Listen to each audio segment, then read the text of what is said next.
Greetings once again from the corner on the deck. Today's kind of overcast. We're fixing to get some rain later on tonight.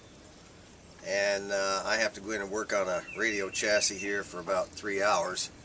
I want to get it finished up. I've been farting around with it now for about 2 months. It's time for me to get on the stick and wrap it up. But that's not what we're here to talk about today. No radios, no weather. We're here to talk about who you are, as you can tell by the title on the video. I graduated from college in 1979, and my minor was history. I really like history, and I took Chinese history, Russian history, German history, American history before and after the Civil War, black history, Jewish history, you name it. Both combination of Chinese and Russian history, which is called Sino-Soviet. I mean, the list went on and on.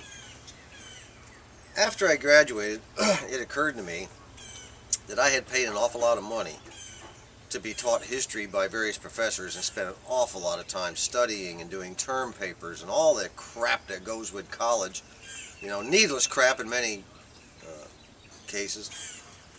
And I realized I know all about everybody else's history, to include England, but I didn't know anything about my personal history. I knew nothing about myself. I knew that I was here, and I knew that I was married, and I knew that I had gone to school, and that was it, you know. I kind of had an idea what my future would bring, you know, hopefully, but I knew nothing about myself. Where did I come from? How did I wind up here in the United States? I was born here, that's about it. So it really frustrated me. I wanted to know something about my family history. I wanted to know where the origins of my family were. A couple of years later, I wound up in Germany, and a neighbor friend came over. Her name was Barbara, and she saw me sitting outside in the sun, and she came over. She had a bunch of papers in her arms, and I just kind of jokingly said to her, "Well, you always carry your homework around with you?" You know, she said no. What she was doing, she had just come from the basement where she lived, and she dug out a bunch of family papers. She was going to start on her family history. Well, you know, that automatically set off a bell in my head, and she had my rapt attention. I said, how do you plan to go about this? She said, well, I'm a member of the Latter-day Saints Church, the Church of Latter-day Saints. I'm Mormon. And she said, you know, part of our religion requires that we research the last 4 generations, or the previous 4 generations of our family tree. And I said, well, how do you still go about that? You know, she said, well, you know, back in the 60s, the Mormons have these enormous storage vaults out in Cottonwood Canyon, I believe the name of it is, out in Utah, and they have been storing records for decades. They sent teams of photographers around the United States and around Europe to take photographs of any and all records of the human race. They would microfilm it, and that was the big plan. Started in the 50s, and what happened was they got so much, so fast, so many films, so fast, that they didn't have a place to store them. So that's when they started looking around for a place to make these huge storage vaults, and it wound up in a place called Granite Mountain. If you want to go on the internet and read about it, I'm not going to go into all the details, but basically they hollowed out this mountain made of solid granite, and I believe it's in the Wasatch Mountains or something like that, south, about 20 miles outside of Salt Lake City. And they have all these massive records in there, you know, millions and millions of microfilms and microfiche and all kinds of stuff. It's all humidity controlled. It's behind huge, thick steel blast doors. The object is to protect those records from flood, from tornadoes, hurricanes, bad weather, and most of all from the humans themselves. You know, the idea was if we ever destroy ourselves, at least our records will be in this granite mountain behind those huge temperature, humidity controlled doors and all that stuff for the future. And I said, well, you know, that's wonderful, but I'm not a Mormon, you know. It's wonderful that you got access to these records. I said, I don't want to join the Mormon church. She said, no, they're open to the public. Anybody can go to a Mormon library, which is located at a Mormon church called a stake, S-T-A-K-E. You find out where the stake is in your area, you go in there and you'll find a library.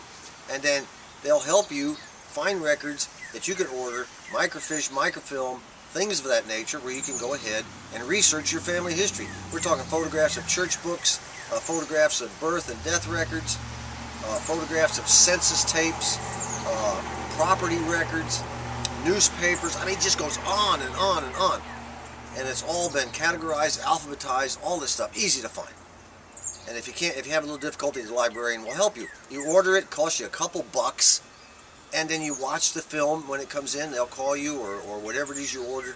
You get done with it, you write down whatever information you may have found if you get lucky, and then you send it back. The librarian takes care of all of that for you.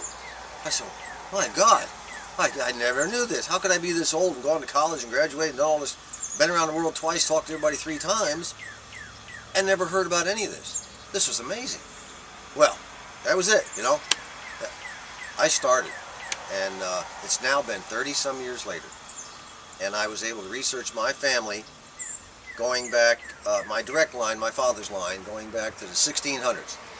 I found out from where in Germany they originated, and who my great-great was, and great-great-great, and great-great-great-great, and all that stuff. It's just, I found hundreds of photographs by traveling around the United States, making contact with various family members I did not know existed. In the process of searching obituaries, you find out the names of these people, and you say, gee, I wonder if they're still alive. You know, you go to the town, you look around, yeah, I know him, he's still down there, he's 67 or 85 years old. Go visit him. So you do, and you take your tape recorder and your little camera, and one thing leads to another, to another, to another, to another. This is the result of it right here. It's a family history book, and I'll soon be taking it down to have it bound up.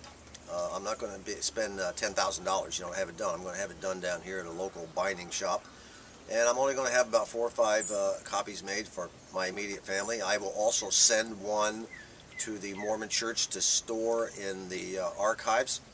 So 100 years from now, 200 years from now, whoever wants to dig out their family history a little bit more, and they'll run into this book and they'll say, oh man, I'm glad this guy named John did this, you know, 200 years ago, look what he's got.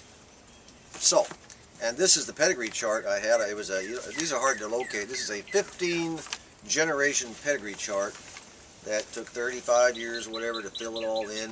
The farthest back I got was, like I said, about 1691, and I found out that my 5th great-grandparents were Henricus, and his wife was Anna, I think. You see, yeah, Anna and Henricus, and they were from Steffenhausen. He was a miller. Cool, huh? Anyway, I went on Google.